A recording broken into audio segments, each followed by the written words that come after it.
ಎಲ್ಲರಿಗೂ ನಮಸ್ಕಾರ. ಕಿರಣ ಸರಸ್ವತಿ ಯೂಟ್ಯೂಬ್ ಚಾನೆಲ್ಗೆ ನಿಮಗೆ ಆತ್ಮೀಯವಾದ ಸ್ವಾಗತ. ಗೋಡಂಬಿ ಬೀಜಗಳು ದುಬಾರಿಯಾದರೂ ಆರೋಗ್ಯಕ್ಕೆ ಒಳ್ಳೆಯದು ಎಂದು ನಿಮಗೆ ಗೊತ್ತೇ? ಗೋಡಂಬಿ ಇಂದು ತುಂಬಾ ದುಬಾರಿ ಹಾಗೂ ಶ್ರೀಮಂತರ ಆಹಾರ ಎನ್ನುವಂತಾಗಿದೆ.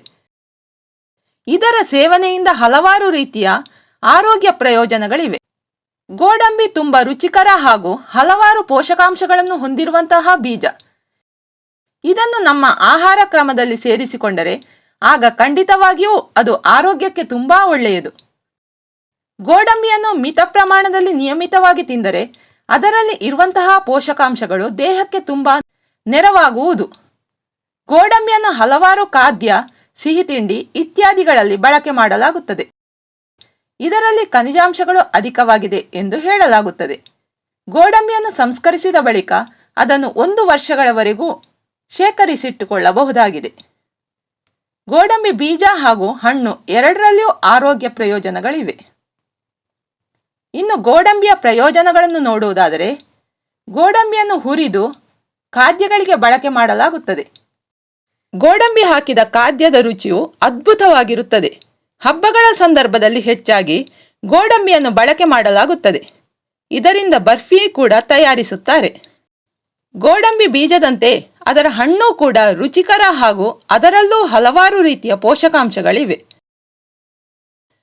ಗೋಡಂಬಿಯನ್ನು ಅತಿಯಾಗಿ ತಿಂದರೆ ಅದು ಕೊಬ್ಬು ಹೆಚ್ಚಿಸುತ್ತದೆ ಎಂದು ಹೇಳಲಾಗುತ್ತದೆ. ಆದರೆ ಗೋಡಂಬಿಯಿಂದ ಸಿಗುವ ಆರೋಗ್ಯ ಲಾಭಗಳು ಹೇರಳವಾಗಿದೆ.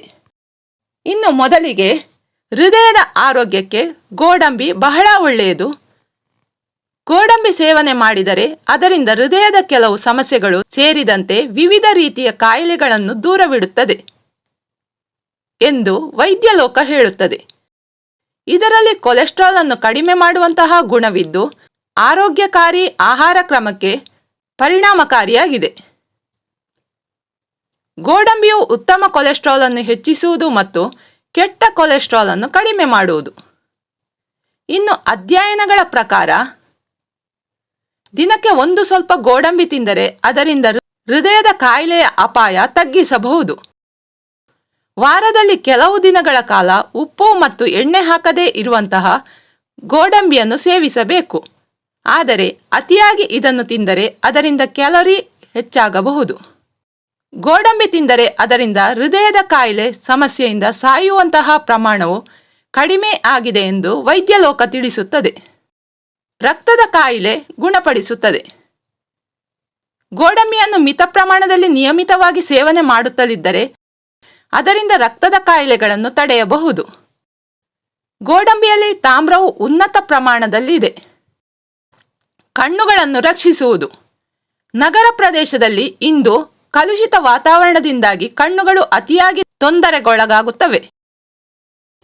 ಹೀಗಾಗಿ ಕಣ್ಣುಗಳ ರಕ್ಷಣೆಗೆ ಹೆಚ್ಚಿನ ಆದ್ಯತೆ ನೀಡಬೇಕಾಗುತ್ತದೆ.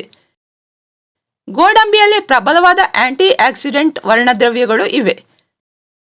ಈ ವರ್ಣದ್ರವ್ಯವನ್ನು ನಮ್ಮ ರೆಟಿನವು ನಿಯಮಿತವಾಗಿ ಮತ್ತು ನೇರವಾಗಿ ಹೀರಿಕೊಳ್ಳುತ್ತದೆ ಎಂದು ತಜ್ಞರು ತಿಳಿಸಿದ್ದಾರೆ.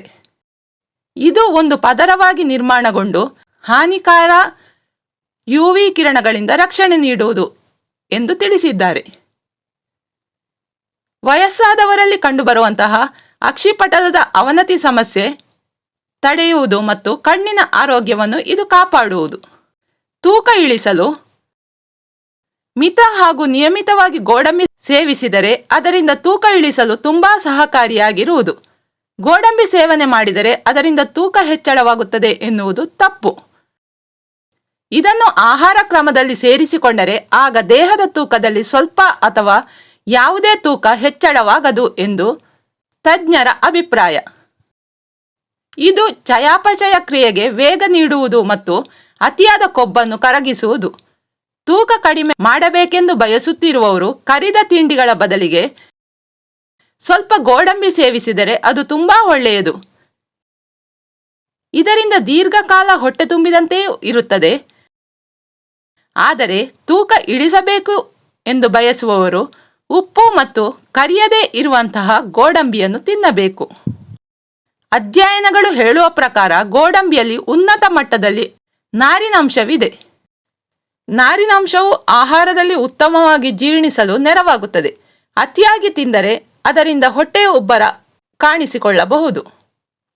ಇದು ಕರುಳಿನಲ್ಲಿ ಗ್ಯಾಸ್ ನಿರ್ಮಾಣಕ್ಕೆ ಕಾರಣವಾಗಬಹುದು. ಈಗ ನಾನಿಲ್ಲಿ ಮಸಾಲಾ ಗೋಡಂಬಿ ತಯಾರಿಸುವುದು ಹೇಗೆಂದು ಹೇಳಿಕೊಡ್ತಾ ಇದ್ದೇನೆ.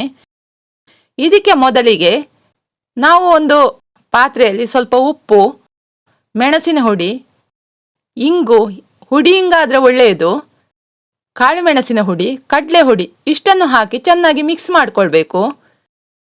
ತುಂಬ ದಪ್ಪ ಆಗೋದು ಬೇಡ, ತುಂಬ ತೆಳ್ಳಗೂ ಬೇಡ. ನಾವು ನೆಲಕಡಲೆಯನ್ನು ಮಸಾಲೆ ಕಡಲೆ ಮಾಡ್ತೇವಲ್ಲ, ಹಾಗೆ ಮಾಡಿದರೆ ಸಾಕು. ಆ ಹಿಟ್ಟಿಗೆ ನಾವು ಗೋಡಂಬಿಯನ್ನು ಹಾಕಿ ಚೆನ್ನಾಗಿ ಮಿಕ್ಸ್ ಮಾಡಿ ಅದನ್ನು ಎಣ್ಣೆಯಲ್ಲಿ ಫ್ರೈ ಮಾಡಿದರೆ ಆಯಿತು.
ಮಸಾಲ ಗೋಡಂಬಿ ರೆಡಿ ಆಯಿತು. ನಾವು ಪೇಟೆಯಿಂದ ತರುವುದಾದರೆ ತುಂಬ ದುಬಾರಿ ಇರ್ತದೆ. ಅದೇ ನಾವು ಮನೆಯಲ್ಲಿ ಮಾಡಿದರೆ ಈಸಿಯಾಗಿ 5 ನಿಮಿಷದಲ್ಲಿ ತಯಾರಿಸಬಹುದು. ಆರೋಗ್ಯಕರ ಹಾಗೂ ರುಚಿಕರವಾದ ಮಸಾಲ ಗೋಡಂಬಿ ಸವಿಯಲು ಸಿದ್ಧ. ನೀವು ಒಮ್ಮೆ ಟ್ರೈ ಮಾಡಿ. ಈ ಮಾಹಿತಿ ನಿಮಗೆ ಇಷ್ಟ ಆದರೆ ವಿಡಿಯೋವನ್ನು ಲೈಕ್ ಮಾಡಿ, ಶೇರ್ ಮಾಡಿ ಮತ್ತು ಕಮೆಂಟ್ ಮಾಡಿ. ನೀವಿನ್ನೂ ನಮ್ಮ ಚಾನಲನ್ನು ಸಬ್ಸ್ಕ್ರೈಬ್ ಆಗಿಲ್ಲ ಎಂದಾದರೆ ದಯವಿಟ್ಟು ಸಬ್ಸ್ಕ್ರೈಬ್ ಆಗಿ ಬೆಂಬಲ ನೀಡಿ. ಧನ್ಯವಾದಗಳು.